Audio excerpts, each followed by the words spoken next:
जी अस्सलाम वालेकुम स्टूडेंट्स।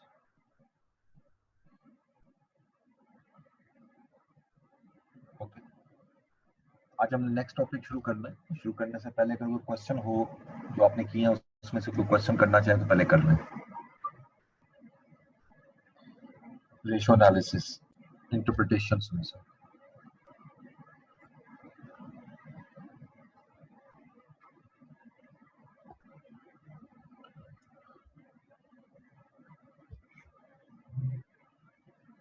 कोई क्वेश्चन नहीं है? No sir. ओके, चलें जी, हम नेक्स्ट स्टार्ट करते हैं। Statement of changes in equity. देखिए, आपने इंट्रो में पढ़ा हुआ है, कंपोनेंट्स होते हैं आपके डिफरेंट फाइनेंशियल स्टेटमेंट्स के। उसमें 5 कंपोनेंट हैं: statement of comprehensive income, statement of financial position, statement of changes in equity, उसके बाद कैश फ्लो स्टेटमेंट और फिर नोट्स टू द अकाउंट्स। तो यहाँ पर आज जो हम डिस्कस कर रहे हैं वो statement of changes in equity. इसका फॉर्मेट आपने अच्छी तरह अंडरस्टैंड करना है। ये मुश्किल नहीं होता क्वेश्चन, सिर्फ इसका फॉर्मेट आपने फॉलो करना है। Statement of changes in equity.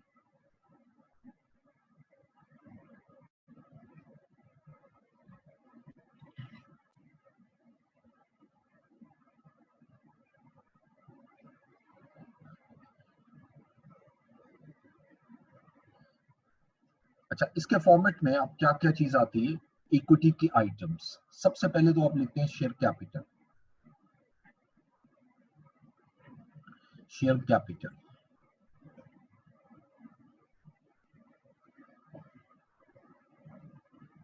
उसके बाद share premium,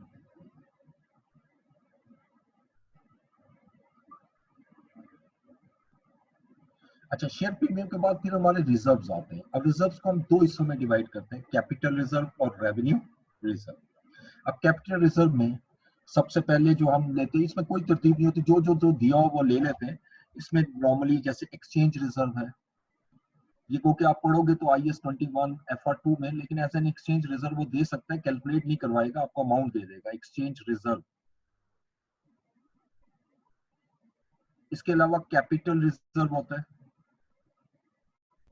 capital redemption reserve जिसको कहते हैं, रीवैल्यूएशन सरप्लस या रीवैल्यूएशन रिजर्व,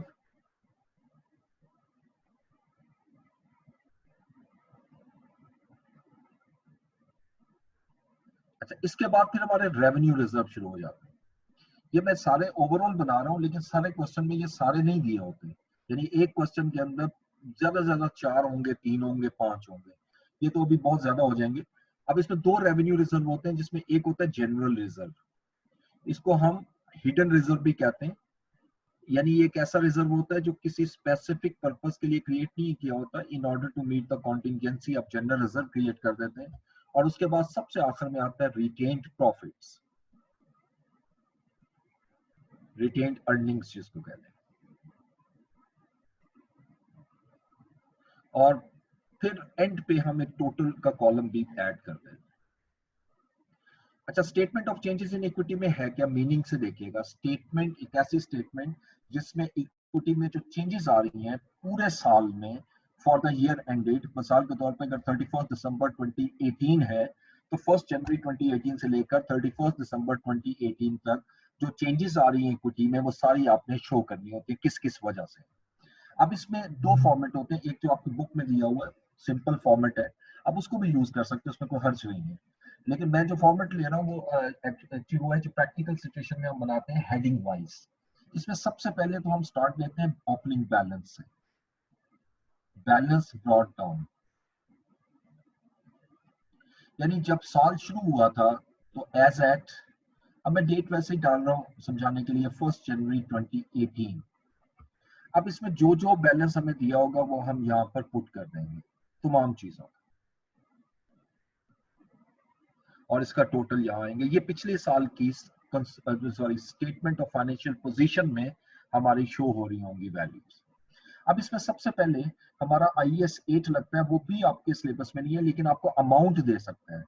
एक्चुअली होता ये है कि जब भी आप कोई भी अकाउंटिंग पॉलिसी चेंज करते हो या पिछले सालों के अकाउंट्स में कोई एरर नजर आ जाती है आपको, तो आप पिछले साल के अकाउंट को चेंज नहीं करते, बल्कि उसका क्यूमुलेटिव इफेक्ट निकालते हैं, और क्यूमुलेटिव इफेक्ट जो है वो प्रॉफिट में प्लस या माइनस कर देते हैं। इसको हम कहते हैं retrospective effect. Retrospective effect of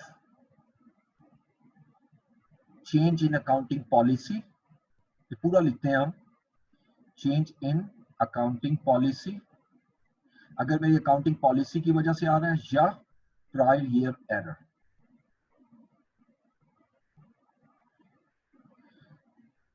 और रेट्रोस्पेक्टिव इफेक्ट का मतलब क्या है कि पिछले सालों के प्रॉफिट पर जो इसका इफेक्ट आएगा जब मैं इस पॉलिसी को चेंज करूंगा, या प्रायर ईयर एरर होगी उसको जब करेक्ट करूंगा, प्रायर ईयर एरर। अच्छा, ये अमाउंट जो है रेट्रोस्पेक्टिव इफेक्ट वो सिर्फ रिटेन्ड अर्निंग में आएगा, क्योंकि इसका प्रॉफिट पे इफेक्ट देखना होता है, और ये प्लस होगा या माइनस, डिपेंड करता है कि एरर किस नेचर की हुई है या पॉलिसी कैसे चेंज की है, क्या पिछले सालों के प्रॉफिट को वो इंक्रीज करेगी ओवरऑल इन एग्रीगेट, या उसको डिक्रीज करेगी। ये पहले एक लाइन में सिर्फ ये लिखना होता है, उसके बाद हम दोबारा ये लिखते हैं रीस्टेटेड बैलेंस, और ये बैलेंस जो है ओपनिंग बैलेंस ये रीस्टेट कर देते हैं एज एट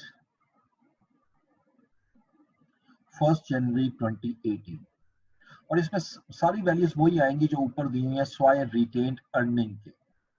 रिटेन्ड अर्निंग में जो अमाउंट आएगी वो यकीनन बात है उसमें रेट्रोस्पेक्टिव इफेक्ट आ रहा है, और रेट्रोस्पेक्टिव की इफेक्ट की वजह से या मेरा प्रॉफिट इंक्रीज होगा या प्रॉफिट डिक्रीज होगा। अच्छा, अब ड्यूरिंग द ईयर जो चेंजेस आ रही हैं उसकी तरफ आते हैं। सबसे पहले एक्सक्यूज मी सर, ये रिपीट कर दें, ये रेट्रोस्पेक्टिव इफेक्ट। रेट्रोस्पेक्टिव इफेक्ट ये होता है कि अगर कोई भी आप अकाउंटिंग पॉलिसी चेंज करते हो, या अगर कोई पिछले सालों में आपकी अकाउंट्स में कोई एरर हुई है, गलती हो गई है, उसको आप करेक्ट करोगे, तो यकीनी बात है IAS 8 के मुताबिक अगर अकाउंटिंग पॉलिसी हम चेंज करते हैं तो पिछले साल से उस डेट से चेंज होगी जब से आपकी ये पुरानी पॉलिसी चल रही थी।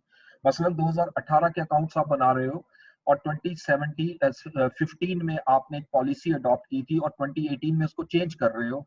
जब चेंज करोगे तो आज से चेंज नहीं होगी, वो 2015 से चेंज होगी IAS 8 के मुताबिक। ठीक है, तो उसका फिर 2015, 2016 या 2017 तीनों सालों का क्यूमुलेटिव इफेक्ट निकाला जाता है कि ओवरऑल 3 साल के प्रॉफिट में कितना इफेक्ट आ रहा है। वो कैलकुलेट करना आप सीखोगे FAR 2 में, यानी ये चीज जो आप पढ़ोगे स्टैंडर्ड की एप्लीकेशन ये FAR 2 में है, लेकिन यहाँ पर आपको एक वैल्यू दे सकता है कैलकुलेटेड। ठीक है, वो आपने एज इट इज लिख देनी है, अगर उससे प्रॉफिट इंक्रीज हो रहा है तो प्लस होगा, डिक्रीज हो रहा है तो आप माइनस कर दो। ठीक है, अच्छा, इसके बाद फिर मेरी हेडिंग शुरू होंगी। सबसे पहली हेडिंग जो हम लेते हैं इसमें वो टोटल कंप्रीहेंसिव इनकम की हेडिंग देते हैं।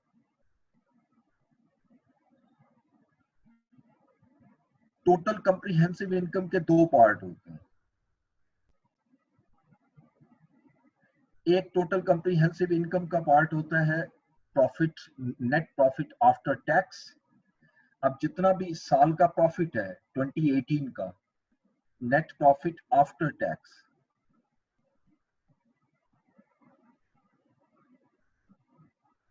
ये सारे का सारा नेट प्रॉफिट आफ्टर टैक्स आप रिटेन अर्निंग में जाकर प्लस करोगे। और अगर नेट लॉस है, प्रॉफिट की बजाय लॉस है, तो फिर यहां से माइनस भी हो सकता है, वो डिपेंड करता है कि क्वेश्चन में क्या दिया। स्टेटमेंट ऑफ कंप्रीहेंसिव इनकम का दूसरा हिस्सा जो होता है उसको कहते हैं अदर कंप्रीहेंसिव इनकम, जिसमें रीवैल्यूएशन सरप्लस वगैरह आता है। अब अदर कंप्रीहेंसिव इनकम में इसमें से कौन कौन सी अमाउंट आ सकती है?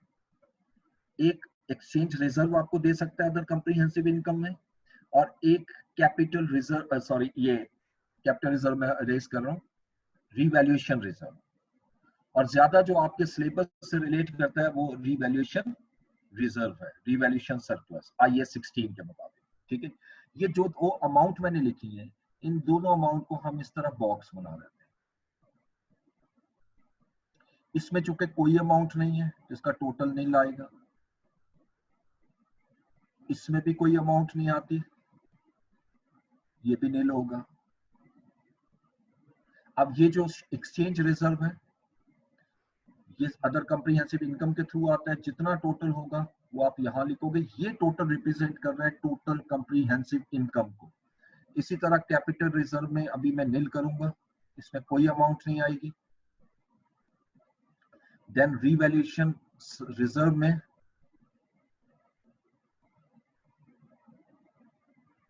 आप लिख लोगे, और फिर जनरल रिजर्व,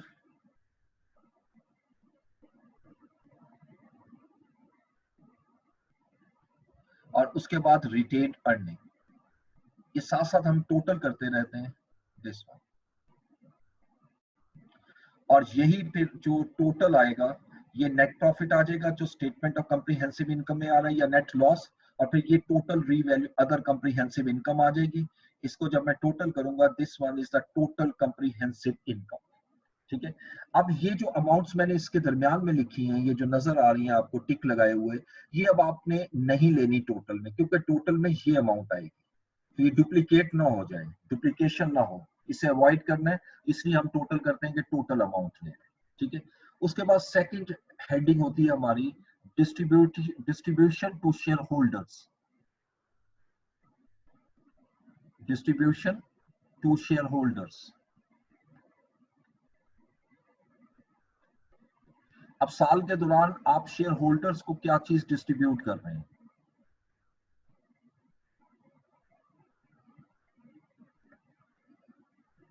अच्छा, अब शेयर होल्डर को जो नॉर्मली आप डिस्ट्रीब्यूट करते हो वो डिविडेंड है।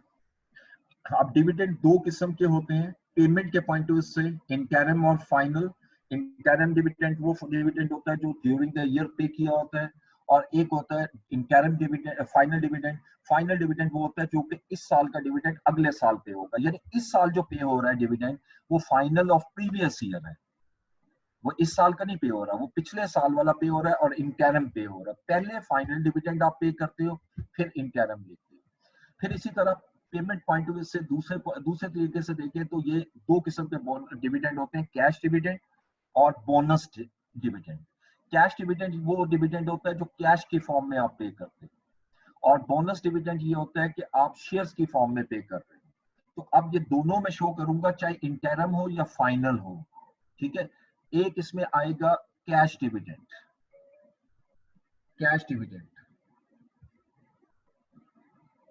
एक्सक्यूज मी सर, ये इंटरिम डिविडेंड रिपीट करते हैं जी। इंटरिम डिविडेंड मैं दोबारा रिपीट कर देता हूँ। इंटरिम डिविडेंड वो होता है जो ड्यूरिंग द ईयर आप पे करते हैं, यानी 2018 का डिविडेंड जब नॉर्मली 6 मंथ के बाद पे करते हैं, लेकिन कई कंपनी 3 मंथ के बाद भी करती है। इंटरिम एक से ज्यादा भी हो सकता है।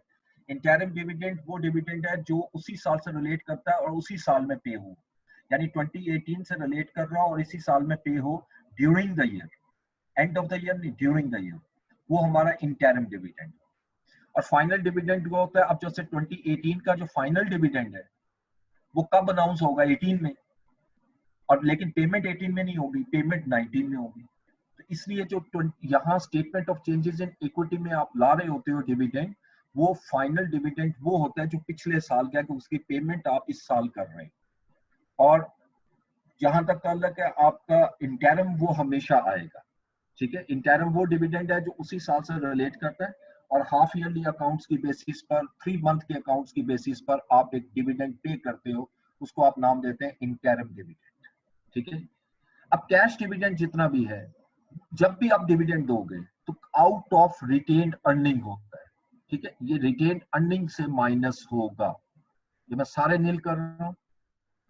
जब भी डिविडेंड दोगे तो आपकी रिटेन्ड अर्निंग कम हो जाएगी। और दूसरा फैक्ट कैश पे जाता है, इस वक्त हम कैश तो नहीं बना रहे हैं, statement of changes in equity बना रहे हैं, तो टोटल अमाउंट में भी ये माइनस में आएगा।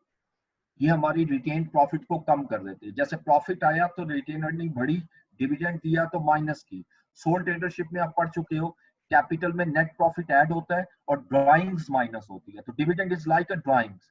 कंपनीज में ड्राइंग्स नहीं होती, कंपनीज में डिविडेंड्स होते हैं, और बाकायदा ये अनाउंस किए जाते हैं। सेकंड होता है बोनस डिविडेंड। अच्छा, जब कंपनी बोनस डिविडेंड देती है, इसके दो इफेक्ट जाने से पहले दोबारा आइएगा कैश डिविडेंड में। जब कंपनी कैश डिविडेंड दे रही है तो एक इफेक्ट तो रिटेन अर्निंग पर आया, वो डिविडेंड की वजह से, और दूसरा इफेक्ट कैश पे जा रहा है, और कैश यहाँ इस टेबल में नजर नहीं आ रहा। इसी तरह जब बोनस डिविडेंड दे रहे हैं, bonus dividend is the form of distribution of free distribution of shares, जहां पर आप शेयर्स को फ्री में डिस्ट्रीब्यूट कर रहे होते हैं, ठीक है, एज अ, यानी आप बजाय कैश देने के शेयर होल्डर को शेयर्स दे रहे होते हैं, और इसके अगेंस्ट कोई पेमेंट नहीं ले रहे आप शेयर्स के लिए, वो बल्कि आप प्रॉफिट उसकी फॉर्म में दे रहे हैं। तो उस सूरत में आप देखें तो डिविडेंड का इफेक्ट तो अब भी रिटेन्ड अर्निंग पे जाना है, लेकिन दूसरी तरफ चूंकि आप शेयर दे रहे हो तो कंपनी के शेयर इंक्रीज होंगे, तो ये जितने आपने डिविडेंड दिया है वो आप यहां से लोगे। अच्छा, अब यहां जरा रुकते हैं। डिविडेंड बोनस जो है that can be declared from share premium, ये भी हो सकता है, that can be declared from share premium. और पहले याद रखिएगा फर्स्ट प्रायोरिटी हम कैपिटल रिजर्व को लेते हैं, एक्सचेंज रिजर्व में से पे नहीं हो सकता, रिवैल्यूएशन सरप्लस से पे नहीं हो सकता, ये अदर कंप्रिहेंसिव इनकम के थ्रू आ रहे हैं। अब मेरे पास शेयर प्रीमियम और कैपिटल रिजर्व है, इनमें से किसी से भी पे हो सकता है बोनस डिविडेंड, वो क्वेश्चन पे डिपेंड करेगा, या रिटेन्ड अर्निंग पे, या कैपिटल रिजर्व पे, या शेयर प्रीमियम में से। और अगर आप डिविडेंड पे करते हो तो कॉम्बिनेशन भी हो सकता है, वो ये भी कह सकता है कि 40% डिविडेंड जो है आपने प्रीमियम से दिया और 60% रिटेन्ड अर्निंग से दिया है। तो जैसे डाटा दिया होगा उसके मुताबिक लोगे, लेकिन कैपिटल इंक्रीज होगा और इसका टोटल इफेक्ट जीरो आना है, क्योंकि जितनी अमाउंट मैं प्लस कर रहा हूँ ओवरऑल उतनी ही माइनस कर रहा हूँ। अगर ये मैंने 3 जगह माइनस लगाया, तीनों को प्लस करता हूँ तो ये इसके इक्वल आ जाएगा। तो ये 2 डिस्ट्रीब्यूशन होती है शेयर होल्डर्स को। हाँ, इसको डिटेल में हमने करना होता है, इंटरम को अलग और फाइनल को अलग, लेकिन ट्रीटमेंट यही होता है। इसलिए मैंने जो आपके सामने इसमें स्केच बना रहा हूँ उसमें सिर्फ यही अमाउंट लिखूंगा डिविडेंड, इसमें मैंने इंटरम और फाइनल नहीं लिखा। यहां मैं लिख देता हूं whether it is interim dividend और it is a final dividend.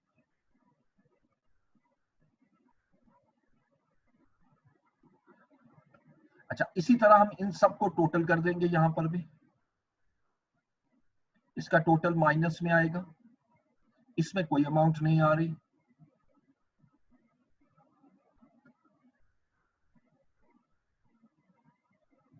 ये भी माइनस में आएगा अगर इसमें अमाउंट आ रही है तो। एक मिनट होल्ड।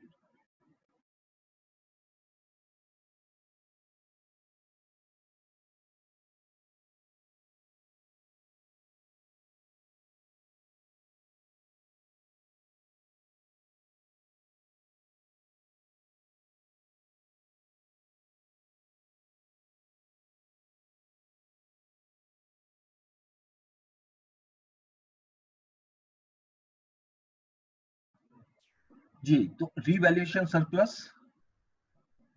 इसमें कोई अमाउंट नहीं आ रही, इसमें कोई अमाउंट नहीं आ रही,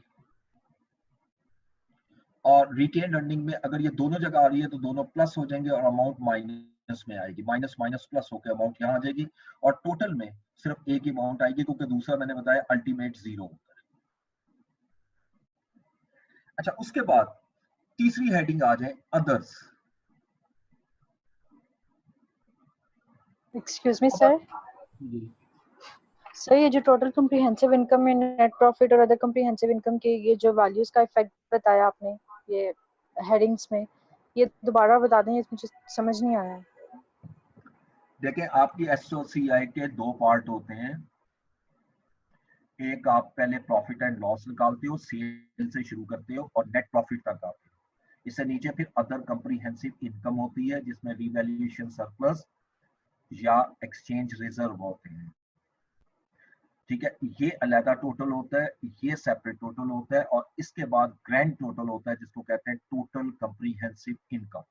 अब ये जो टोटल कॉम्प्रिहेंसिव इनकम में लिखी है, इसमें 2 पार्ट है, एक ये नेट प्रॉफिट, ये देखो नेट प्रॉफिट या नेट लॉस, ये सीधा रिटेन अर्निंग में जाएगा, दिस वन। और दूसरा जो रिवैल्यूएशन अदर कॉम्प्रिहेंसिव इनकम में अगर रिवैल्यूएशन सरप्लस है तो रिवैल्यूएशन सरप्लस में जाएगा, अगर एक्सचेंज रिजर्व है तो एक्सचेंज रिजर्व में जाएगा। ये simple statement of comprehensive income से मैं अमाउंट उठा रहा हूं, ठीक हो गया।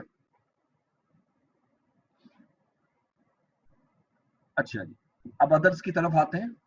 अदर्स में क्या क्या आ सकता है उसकी डिस्कशन हम कर लेते हैं, बल्कि अदर से पहले भी एक हेडिंग और लगाएंगे इसमें हम, इशू ऑफ शेयर्स। ये भी तो हो सकता है आपके साल के दौरान आपने कुछ शेयर इशू किए हो,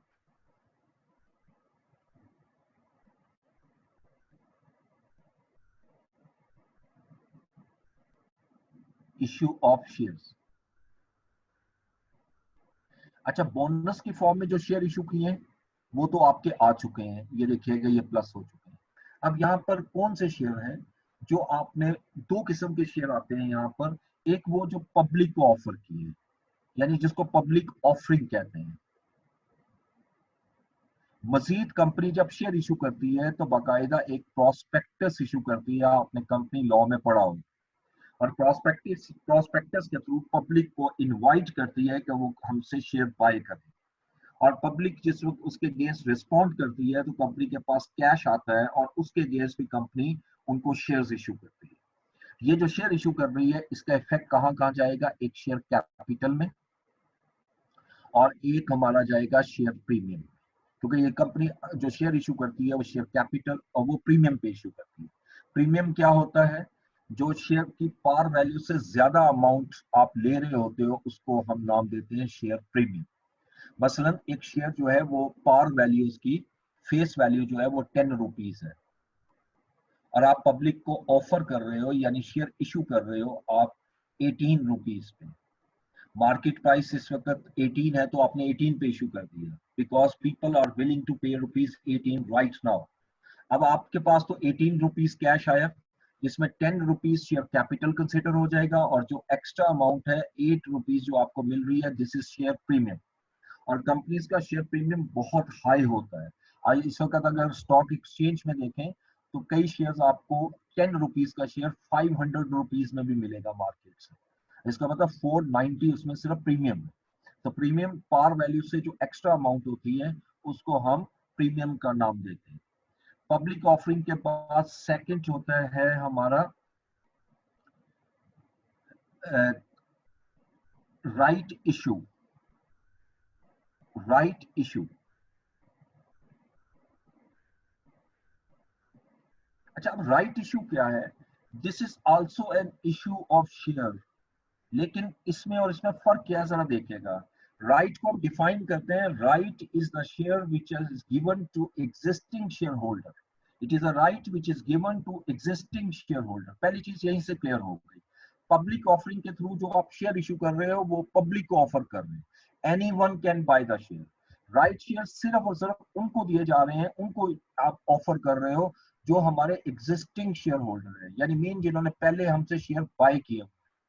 अब इसमें हम फर्दर आगे लेके चलते हैं डेफिनेशन को, तो हम वर्ड यूज करते हैं यानी it is a right which is given to the share holder, existing share holder, to buy the share directly from the company, यानी डायरेक्ट कंपनी से वो शेयर बाय कर सकते हैं at a price which is normally lower than the market price, यानी वो market price से कम पे इशू कर रहे होते हैं। अब जैसे मार्केट प्राइस अगर 18 है तो हम अपने शेयर होल्डर को कहते हैं जी आप हमसे 16 रुपीज के शेयर लें। अब कंपनी ऐसा क्यों कर रही है, कंपनी अगर मार्केट में ऑफर करे तो 18 ले सकती है, लेकिन यहाँ पर आप 16 पे इशू कर रहे हो। ऐसा क्यों किया जा रहा है, क्योंकि इसमें राइट इशू तब किए जाते हैं जब number of shares come issue करने हों, क्योंकि नंबर ऑफ शेयर जब मैंने कम इशू करने हैं तो फिर अगर आप पब्लिक ऑफरिंग करोगे तो वो कॉस्टली पड़ती है। पब्लिक ऑफरिंग के लिए पहली शर्त तो ये है कि it must be published, it shall be published in one of the most Urdu and English leading newspaper of the province in which it is the head office is situated।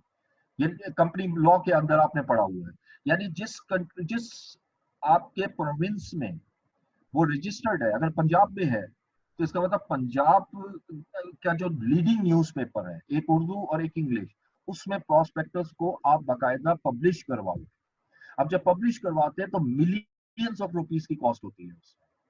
फिर second brokerage होती है, उस पर आपको commission देनी होती है under writers को, कमीशन एजेंट को, तो ये बहुत ह्यूज कॉस्ट है। जब आप कम शेयर इशू करना चाह रहे हैं तो उस सूरत में राइट इशू जो है वो हमारा इकोनॉमिकल पड़ता है, इवन हम 2 रुपीज उसको कम भी कर रहे हैं पर शेयर, लेकिन ओवरऑल हमें बेनिफिट होगा। तो कंपनी ये खुद डिसाइड करती है कि कब पब्लिक ऑफर करनी चाहिए और कब राइट शेयर करनी चाहिए, ठीक है। तो राइट शेयर में भी सेम वही सिचुएशन है कि कंपनी के पास कैपिटल भी आएगा और प्रीमियम भी आएगा, ये दोनों चीजें उसी तरह आएगी, इसमें फर्क कोई। अच्छा अब इसी तरह इसको टोटल कर लेंगे, ये 3 हेडिंग हो चुकी है अब मेरी, प्लीज ये ज़हन में रखिएगा, 3 हेडिंग हो चुकी है। क्योंकि अब मैंने नेक्स्ट स्लाइड पे जाना है तो वहीं से मैं शुरू से स्टार्ट करूंगा, यही वाली हेडिंग्स दोबारा लिखकर।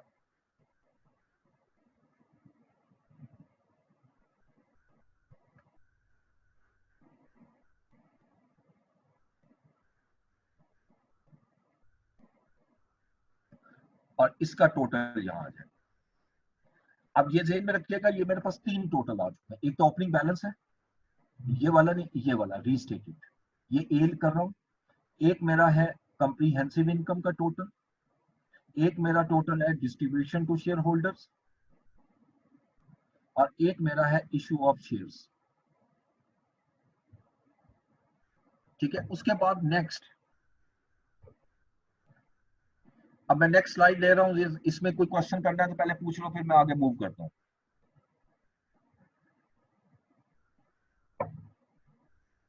ओके जी सर।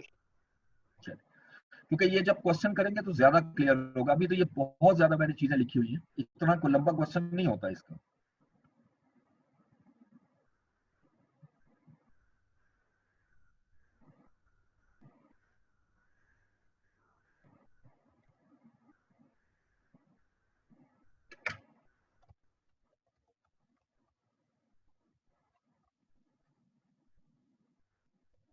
ओके जी, अब वही हेडिंग्स दोबारा ले रहा हूं। Share capital, share premium,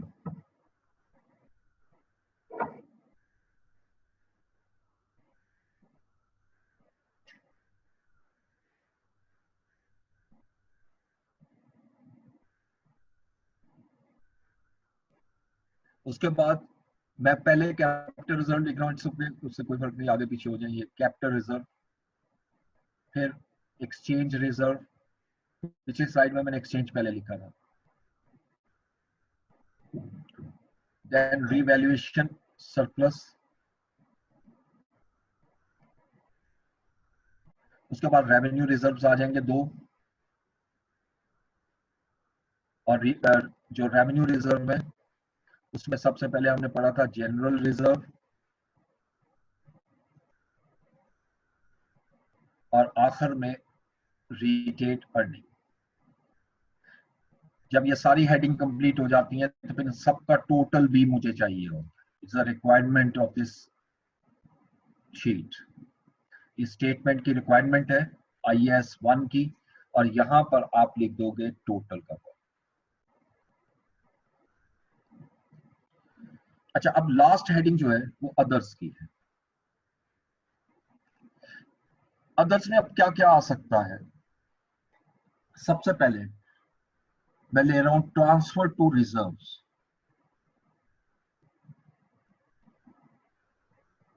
transfer to reserve, अब सम टाइम मैनेजमेंट ये फैसला करती है कि जी आपने इतनी अमाउंट जो है वो कैपिटल रिजर्व रखनी है या इतनी अमाउंट जनरल रिजर्व रखनी है। ठीक है, अब जैसे ट्रांसफर टू रिजर्व में एक मैं करके दिखा देता हूं कि जैसे रिटेन अर्निंग से आप ट्रांसफर कर रहे हो जनरल रिजर्व।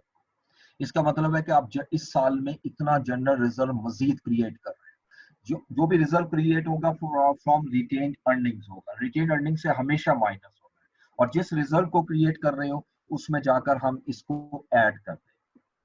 दूसरी चीज हमने पढ़ी थी IAS 16 में, जब आप रीवैल्यूएशन करते हो एसेट्स की, रीवैल्यूएशन करने के बाद साल के एंड पे आप ट्रांसफर करते हो revaluation surplus to retained earnings, वो अमाउंट यहां लोगे ट्रांसफर टू रिटेन्ड अर्निंग। अब जब हम ट्रांसफर करते हैं रिटेन अर्निंग को तो रीवैल्यूएशन सरप्लस हमारा कम हो जाता है और रिटेन अर्निंग इंक्रीज हो जाती है। ठीक है जी, ये दो चीजें इसमें आती हैं। इसको टोटल किया, अब ये याद रखिएगा ये ई टोटल आ गया। 4 हेडिंग है हमारी और एक ओपनिंग बैलेंस। ये सारे टोटल जो है ये यहां लाएंगे, ये तो खैर नहीं ला रहे हैं। इसका जो टोटल है वो रीवैल्यूएशन सरप्लस में आ रहा है, वो माइनस में आएगा। इसके अलावा जनरल रिजर्व में आएगा, देन फिर रिटेन्ड अर्निंग में आएगा। ये प्लस भी हो सकता है, माइनस भी, डिपेंड करता है कौन सी अमाउंट इसमें ज्यादा आपकी अमाउंट है। अगर रिजर्व की अमाउंट ज्यादा है तो माइनस ज्यादा होगा, और अगर रिटेन अर्निंग वाली ज्यादा है तो फिर प्लस में आ जाएगा। अब इसको ओवरऑल इफेक्ट इसका नील होता है, क्योंकि जितनी अमाउंट यहाँ से माइनस हो रही है उतनी प्लस हो रही है। और इवन इसका भी नेट इफेक्ट नील होता है कि जितनी अमाउंट आप ट्रांसफर करते हो रिवैल्यूएशन सरप्लस से, उतनी अमाउंट रिटेन अर्निंग में ऐड हो जाती है, तो इसका टोटल पे कोई इफेक्ट नहीं आता। अब जब मैंने सारी की सारी अमाउंट्स लिख ली, अब सिंपल आपने इसको टोटल करना है और लिखना है बैलेंस एज एट 31 दिसंबर 2018, जो भी साल होगा। अब इसमें जो ये टोटल लेकर आना है, ये टोटल असल में कौन सा है, ये मैं स्टैरिक लगा के लिख रहा हूं, A plus B plus C plus D plus E, 5 total है मेरे पास। ए बेसिकली ओपनिंग बैलेंस था, रीस्टेटेड ओपनिंग बैलेंस। बी जो था वो टोटल कंप्रीहेंसिव इनकम वाली हेडिंग थी। सी जो था वो डिस्ट्रीब्यूशन टू शेयर होल्डर्स वाली थी। डी इशू ऑफ शेयर्स थी। और ई अभी आपके सामने आया अदर्स। ये जो 5 टोटल हमने किए थे, उन 5 टोटल को अब यहाँ टोटल कर लेंगे फर्दर, तो ये मेरे पास क्लोजिंग बैलेंस आ जाएगा। हाँ, ये याद रखिएगा, इसमें कुछ आइटम ऑटोमेटिकली प्लस होंगी, कुछ माइनस होंगी। अब जैसे ये ऊपर माइनस आ रहा है तो ये माइनस होकर आएगी, लेकिन ओवरऑल अमाउंट जीरो हो सकती है, नेगेटिव नहीं हो सकती। स्वाय रिटेन्ड अर्निंग, वो भी बहुत रेयर केस होता है, वो हो सकती है, और यहाँ टोटल आ जाए। ये मेरा फॉर्मेट है statement of changes in equity. ठीक है, अब इसमें कोई क्वेश्चन है तो पूछिए।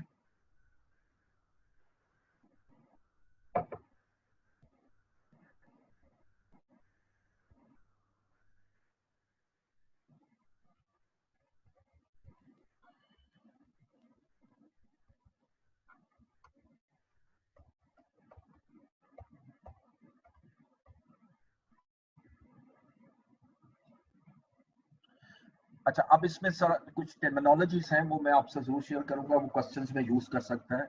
शेयर कैपिटल जैसे आपको देख रहे हो, इसको मैं एक एक को एक्सप्लेन करूंगा।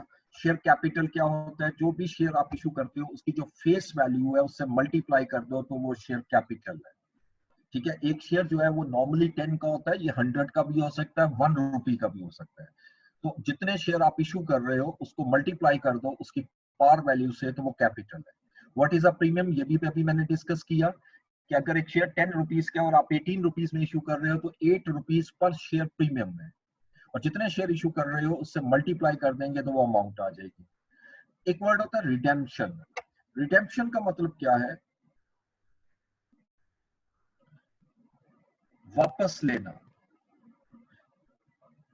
इसको हम उर्दू में वापसी कहते हैं, वापस लेना, रिटर्न। ठीक है, कि जैसे आप रिडीम कर रहे हो, आपने लोन लिया हुआ है, लोन नोट्स या डिबेंचर्स, तो 5 साल के बाद आप उसकी रकम वापस करके वो डिबेंचर रिडीम कर देते, वापस ले लेते। ठीक है, उसको हम रिडेम्पशन का वर्ड यूज करते हैं। टर्मिनोलॉजी इसके पॉइंट ऑफ व्यू से बता रहा हूँ। व्हाट इज अ डिविडेंड, ये पढ़ चुके हो आप, फिर भी मैं एक्सप्लेन कर देता हूँ। Dividend is the portion of profit which is distributed among share holders. ये पोर्शन ऑफ प्रॉफिट होता है जो इन्वेस्टर्स को पे किया जाता है, because share holders are investors for the company, they have provided capital to the company in order to run, और उसके अगेंस्ट उनको रिटर्न में आप डिविडेंड देते हो, कंपनी अगर प्रॉफिट अर्न कर रही है। उसके बाद बोनस शेयर्स क्या है, बोनस शेयर्स अभी मैंने आपको एक्सप्लेन भी किए। Bonus shares are the free distribution of share, free distribution of shares.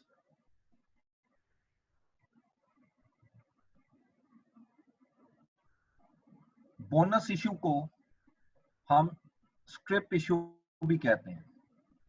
Script issue, SCRIP, means the shares are issued without involvement of cash, यानी कैश के अलावा आप शेयर इशू कर रहे हो, कोई कैश आपके पास रिसीव नहीं हो रहा है, इस वजह से हम इसको स्क्रिप इशू भी कहते हैं।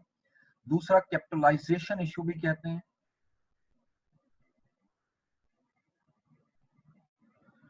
क्योंकि जब भी आप बोनस शेयर देते हो तो ओवरऑल आपकी कैपिटलाइजेशन पे कोई फर्क नहीं पड़ता, ओवरऑल आपकी नेट बुक वैल्यू जो है वो इंक्रीज नहीं होती इक्विटी की, क्योंकि जितनी अमाउंट आपकी कैपिटल में इंक्रीज हो रही है उतनी रिजर्व में से डिक्रीज हो जाएगी, तो इसलिए आपको उस पर कोई इफेक्ट नहीं आ रहा होगा। फिर राइट इशू, इसको भी मैंने एक्सप्लेन किया था, इसको मैं फिर जरा डिटेल में एक्सप्लेन कर रहा हूँ। राइट इशू में करेक्टरिस्टिक्स क्या क्या होते हैं। Number 1, it is a right which is given to existing share holders. ये आप अपने एग्जिस्टिंग शेयर होल्डर को दे रहे होते हैं। To buy the shares direct from the company, यानी that share holder can buy the shares from company.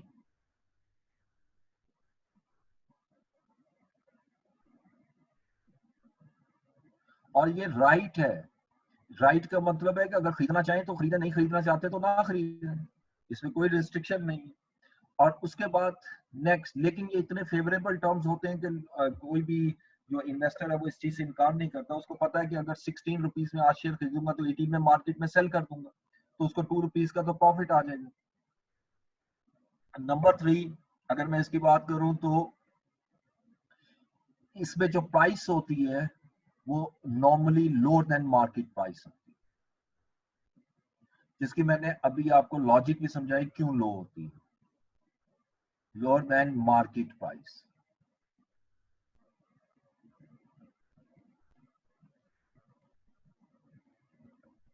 और फिर एंड पे बड़ा इंपॉर्टेंट है, at a given proportion.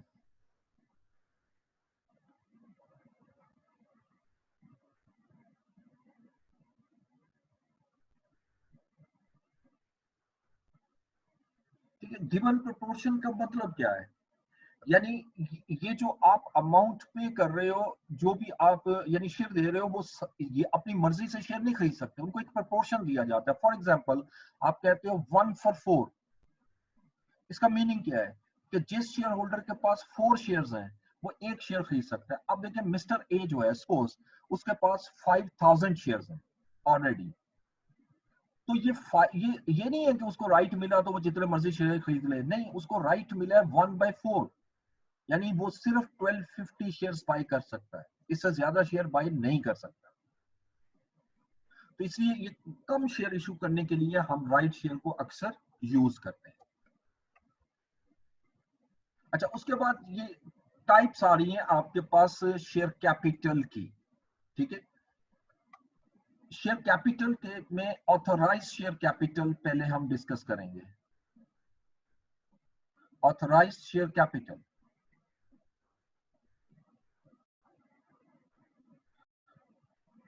Authorise, जब भी कंपनी आप रजिस्टर्ड करवाते हो सिक्योरिटी एक्सचेंज कमीशन से, तो आपको ये बताना होता है कि आपका authorise share capital is a maximum limit of share the company can issue, यानी एक अपर लिमिट आप तय कर बता देते हो जी, आप कहते हो जी कि हम 30 मिलियन शेयर्स जो है वो इशू करेंगे, और एक शेयर जो होगा वो 10 रुपीज का होगा। इसका मतलब ऑथराइज शेयर कैपिटल जो है वो 300 मिलियन रुपीज होगा। अब कंपनी जब शेयर इशू करती है, सारे शेयर एक मर्तबा इशू नहीं करती, ठीक है, अब शेयर इशू करेगी, अब ये इकट्ठा लिखा जाता है, ये तो आपकी बुक में जो सेपरेट दिया हुआ है ये तो काफी ओल्ड हो चुका है, अब हम इसको इकट्ठा लिखते हैं। ये जिस वक्त आप कह लें 1984 का ऑर्डिनेंस होता था, कंपनी ऑर्डिनेंस होता था, उस वक्त ये अलग होते थे, उसके बाद तो ये खत्म हो चुका है। Authorised, issued, subscribe and paid up capital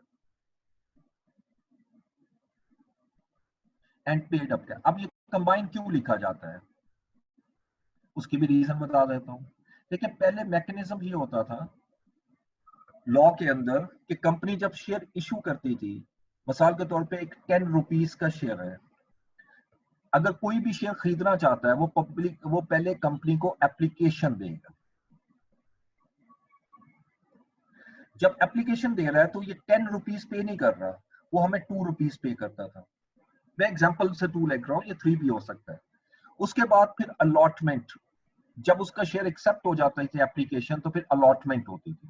allotment के वक्त उसे कहते थे जी कि आप 3 रुपए और हमें पे करें पर शेयर, और जैसे अलॉटमेंट होती थी आप शेयर दे देते थे।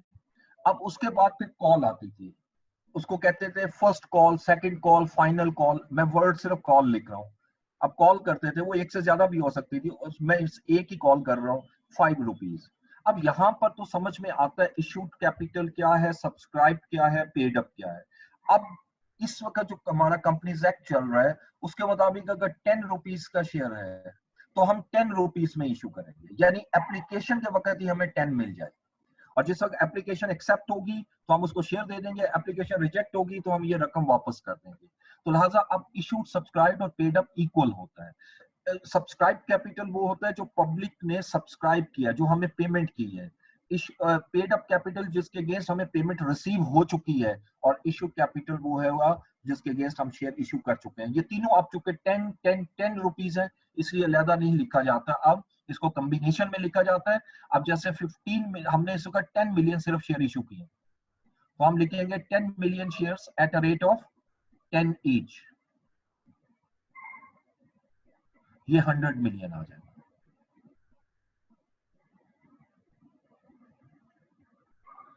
तो ये दो टर्म्स होती हैं, ऑथराइज्ड और issued, subscribed and paid up capital.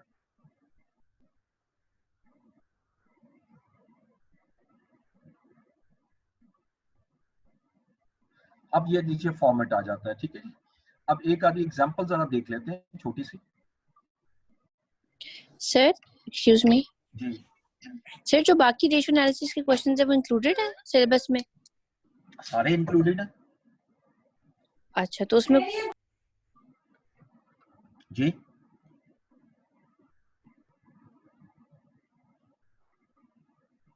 जी बताइएगा।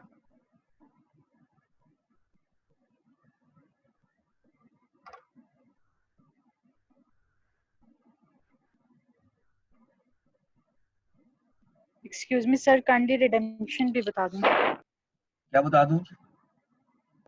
रिडेम्पशन।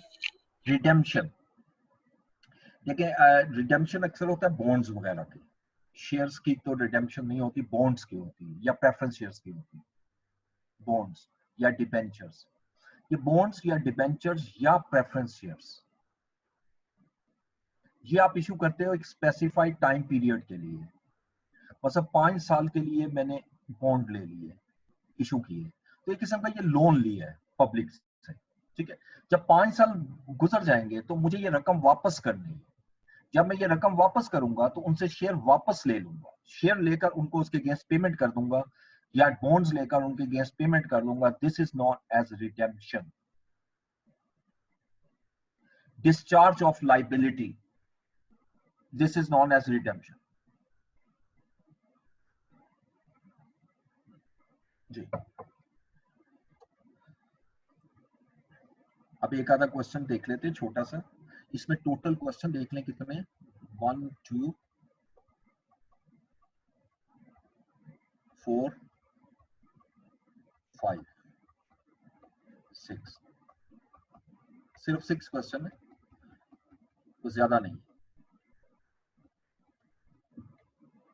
इसमें सिर्फ आपने एक चीज सीखनी है मुझसे, वो है डिविडेंड। डिविडेंड हर क्वेश्चन में जरा थोड़ा सा परेशान करता है। ये पहला तो खैर बिल्कुल बेसिक लेवल की है, जरा इसको भी देख लें, इसमें कोई हर्ज नहीं है। इक्विटी ऑफ एसएमएस लिमिटेड और as on 31 December 2018 is as follows. Total equity at the beginning of year, share capital at a rate of ₹10 fully paid share, share premium, ये इक्विटी साल के शुरू की है, शेयर प्रीमियम और retained earning. अब देखो इसमें कितने हेड हैं, सिर्फ 3 head. Profit for the year, ये पूरे साल का प्रॉफिट है। अब इसमें कोई टोटल कंप्रीहेंसिव इनकम नहीं दी हुई, प्रॉफिट दिया हुआ है।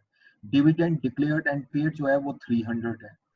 अब total equity at the end of the year जो है वो कह रहे थे कि 9500 है। अब इस, और फिर ये लिख रहा है company made a bonus issue of 2 to 1। Company ने 2 to 1 का बोनस दिया, यानी जिसके पास 2 शेयर्स थे, 2 to 1 उसको 1 शेयर दिया, ठीक है।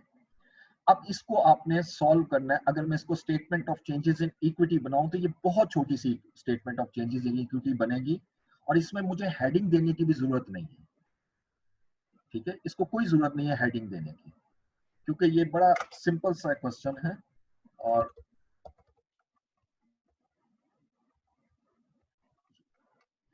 एग्जांपल 1, ये 6 एग्जांपल है, ये सारी की सारी मैं क्लास में करवा दूंगा, इसमें कोई इशू नहीं।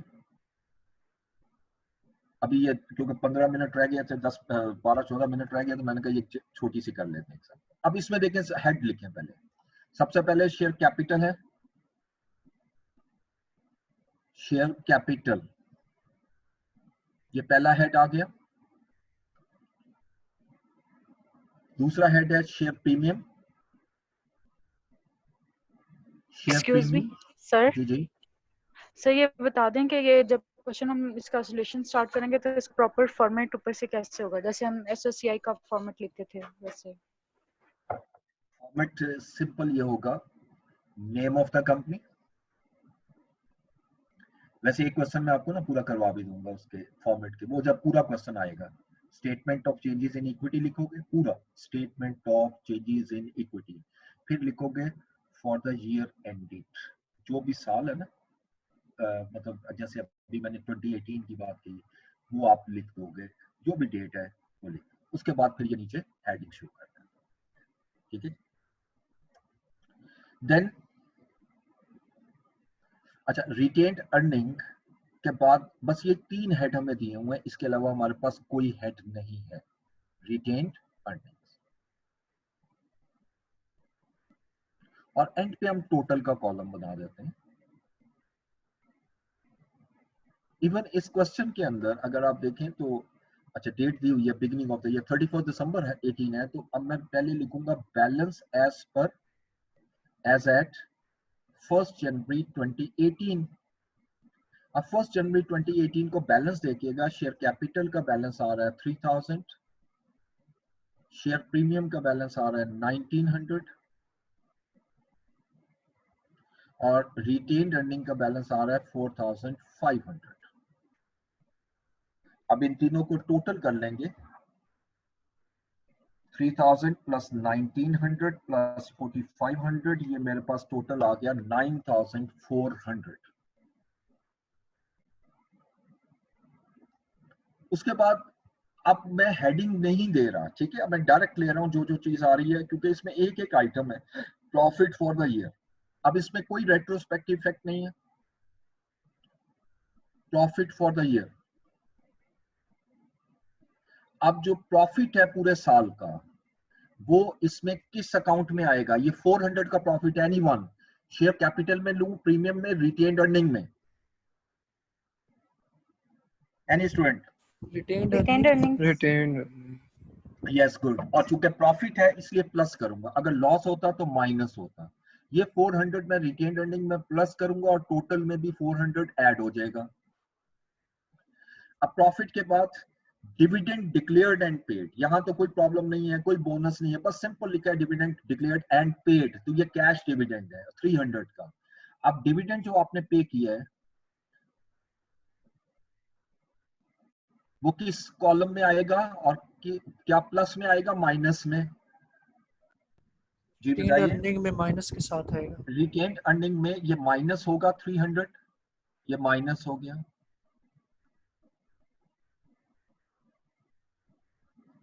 देन डिविडेंड के बाद नेक्स्ट आ रहा है टोटल इक्विटी, ये तो हमने खुद निकालनी है, जो हमारा आंसर आएगा वो 9500 होगा। सिर्फ एक चीज लिख रहा है, कंपनी ने बोनस दिया है 2 to 1। अब यहां पर बोनस शेयर को खासतौर पे देखिएगा, बोनस शेयर्स।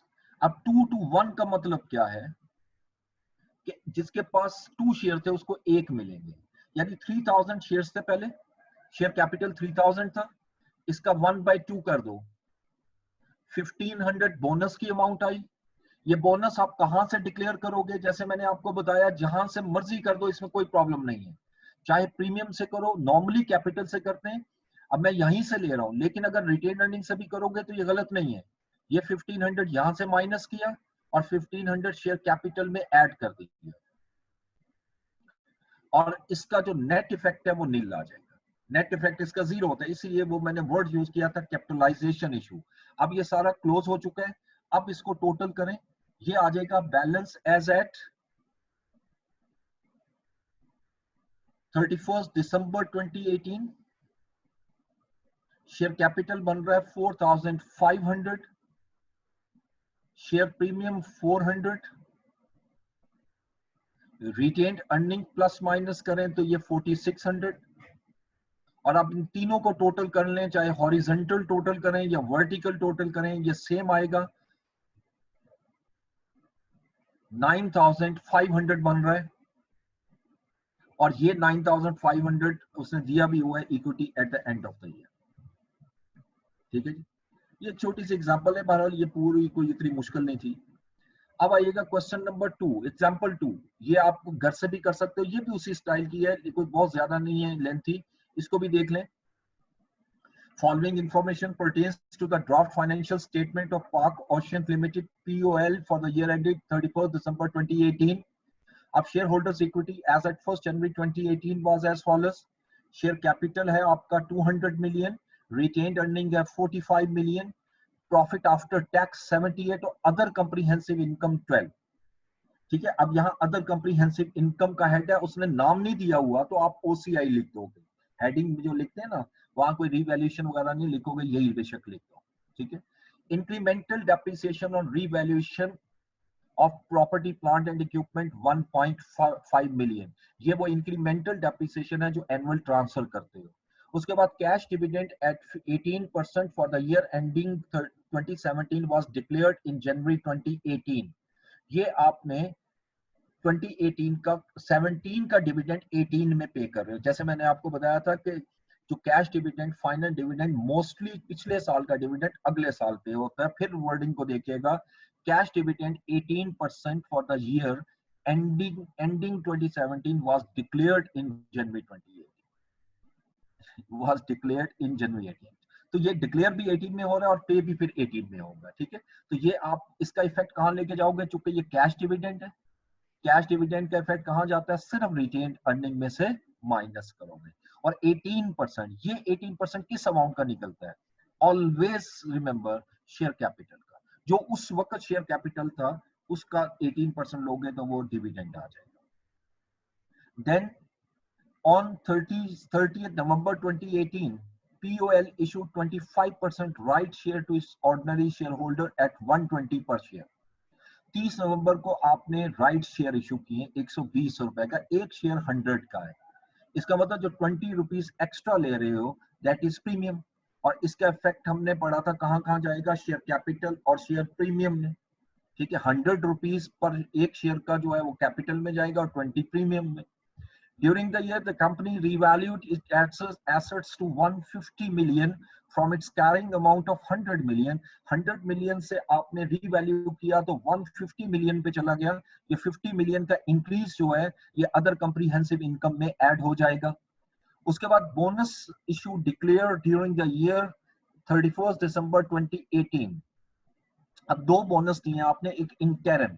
इंटरम का आपने ये माइंड में रखना होता है, जैसे ये आपका 1 जनवरी को शुरू हो रहा है तो 31 दिसंबर तक ये यानी डिक्लेयर होता है और जुलाई तक पे हो जाता है, एक एस्टिमेट जरूर लगाना है। तो यानी ये जब आपने बोनस दिया था उस वक्त ये वाले शेयर इशू नहीं हुए थे। ये याद रखिएगा, जब भी अब बोनस दोगे, जब भी डिविडेंड दोगे, उसकी जो परसेंटेज होती है वो उस शेयर कैपिटल पे अप्लाई होती है जो उस वक्त मौजूद है। तो ये एक अलग कैलकुलेशन खास तौर पे करनी पड़ती है। अब ये तो 10% है, ये 200 पे ही निकलेगा, क्योंकि ये वाले शेयर जो हैं, जो आपने राइट शेयर दिए हैं, ये इसके बाद आए हैं। ठीक है, और उसके बाद जो फाइनल बोनस है 25%, इसका इफेक्ट जो है वो उसमें इसको भी इनकॉर्पोरेट करोगे। Let's try to solve it, इसको कोशिश कीजिएगा, क्योंकि मेरे पास टाइम नहीं है कि मैं इसको सॉल्व करूं, लेकिन अगर कोई प्रॉब्लम आएगी तो नेक्स्ट क्लास में हम इसको इंशाल्लाह डिस्कस करेंगे। लेकिन फिर भी आपके सामने एक क्वेश्चन, कोई भी चीज फर्दर पूछनी है तो आप इससे पूछिएगा। इंक्रीमेंटल डेप्रिसिएशन का भी हम पढ़ चुके हैं।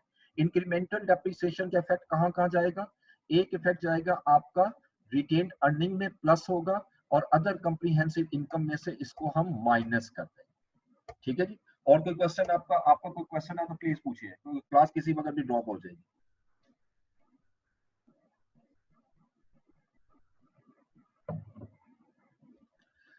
दूसरा आपने उसके भी क्वेश्चन करने,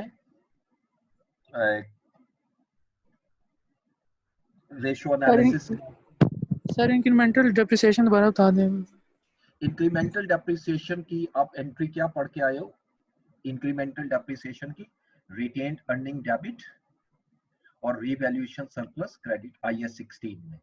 अब ये रिटेन अर्निंग का बैलेंस बाय नेचर क्रेडिट होता है, तो ये रिटेन अर्निंग से जाके माइनस हो जाएगा और ये सरप्लस, उल्टी कर गया हूँ एंट्री, रिवैल्यूएशन सरप्लस डेबिट, कोई सरप्लस कम होना है ना, ये माइनस होगा उसमें से, सरप्लस में से, और रिटेन अर्निंग क्रेडिट हो जाएगा। रिटेन अर्निंग में इसको ऐड करेंगे, यानी यहाँ ऐड करेंगे रिटेन अर्निंग में, और रिवैल्यूएशन सरप्लस में हम इसको सब्ट्रैक्ट करेंगे। ये एनुअल ट्रांसफर होता है जो इंक्रीमेंटल डेप्रिसिएशन है। जी और कोई क्वेश्चन? सर ये 10% और 25% का बता दें। ये जो 10% आप कैलकुलेट करोगे, ये उस वक्त का शेयर कैपिटल, देखो ये शेयर कैपिटल साल के शुरू में था, मजीद शेयर कैपिटल इंक्रीज कब हो रहा है, पूरा इस पूरी ट्रांजैक्शन में बिफोर बोनस 30 नवंबर को। अब आपने ये देखना है कि ये बोनस जो डिक्लेयर हो रहा है इंटरम, ये 30 नवंबर से पहले है या 30 नवंबर के बाद, इसकी डेट्स नहीं दी होती, लेकिन मैंने एक एस्टिमेट आपको बताया कि अगर मिड ऑफ द ईयर जून है तो ये जुलाई तक हमारा पे हो जाएगा, यानी इसका मतलब ये जुलाई में हमने बोनस देना है। उस वक्त तक तो ये शेयर इशू ही नहीं हुए थे। इसका मतलब ये जो 10% अमाउंट कैलकुलेट करनी है, ये 200 पे कैलकुलेट करनी है, ठीक है। लेकिन जब साल खत्म होगा तो फाइनल डिविडेंड बिल्कुल एंड पे आएगा ना, ये 25%, उस वक्त फिर ये 200 शेयर कैपिटल नहीं होगा, 200 ये भी होगा, ये 10% जो इंक्रीज हो चुके हैं शेयर ये भी होंगे, और जो ये 25% राइट शेयर दिए ये भी होंगे, तीनों को प्लस करके जो अमाउंट आएगी उसका 25% लोगे, वो मेरा फाइनल बोनस आएगा, ठीक है। इसके लिए आप एक कोशिश ये करो कि एक वर्किंग बना लो, सिर्फ एक वर्किंग शेयर कैपिटल की, सिर्फ शेयर कैपिटल की, डेट वाइज। ये डेट वाइज नहीं होती statement of changes in equity, ये आगे पीछे होती है, इसमें हमने हेडिंग वाइज चलना होता है। इसमें आप देखो ओपनिंग बैलेंस क्या था शेयर कैपिटल का, और किस किस डेट को कौन सी ट्रांजैक्शन हो रही है, कौन सी पहले हो रही है, उसके मुताबिक फिर आप डिसाइड करते जाओ, ये आपको इजीली पता लग जाएगा। बहरहाल अगर प्रॉब्लम होगी तो कल इसको डिस्कस करेंगे हम डिटेल।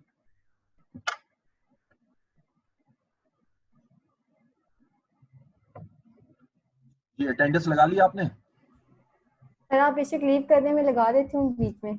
लगा लें जरा जल्दी से। जी sir.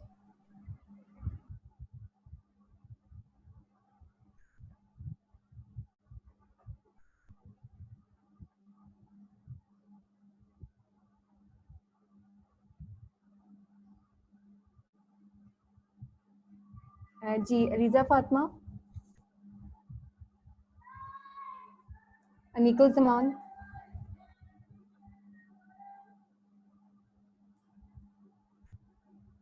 Aqsa Ejaz, Awais Akhtar, present ma'am. Farah Kokab, Hamza bin Ashir,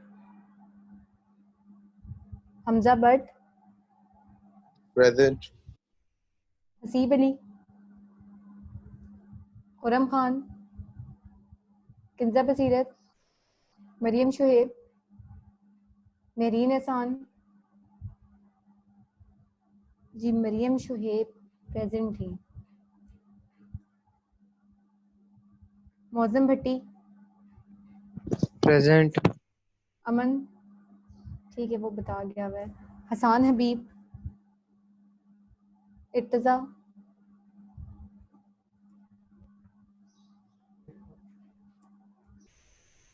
Talal Umar, Mohammad Umar, present, Umar Abbasi, present ma'am, Umar Sheikh, present, Wajahat Jamal, Mushahid Hussain, present, Nayab शरीफ,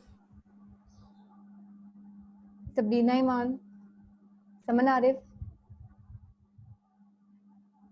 समन रमजान, चुप जी एक्सक्यूज मैम। हाँ जी लगा दिए मैंने आपकी Saman. Okay okay ma'am. Okay Shabnam Bibi, present, Shoaib Ahmed, Shoaib Ahmed, Shujaat Ali,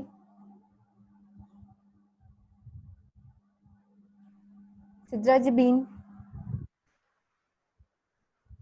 Syed Musaddiq Hussain, Qurratulain, present, Tahira Naqvi, present, Syeda Zahra, ये भी थी ठीक है, तलहा रहमान, उसामा शहजाद, प्रेजेंट, उजैर इरफान Present. और जैद बिन जमील। ये शुजात अली नहीं थे या थे? शुजात अली भी थे। ठीक है, थैंक यू, अल्लाह हाफिज।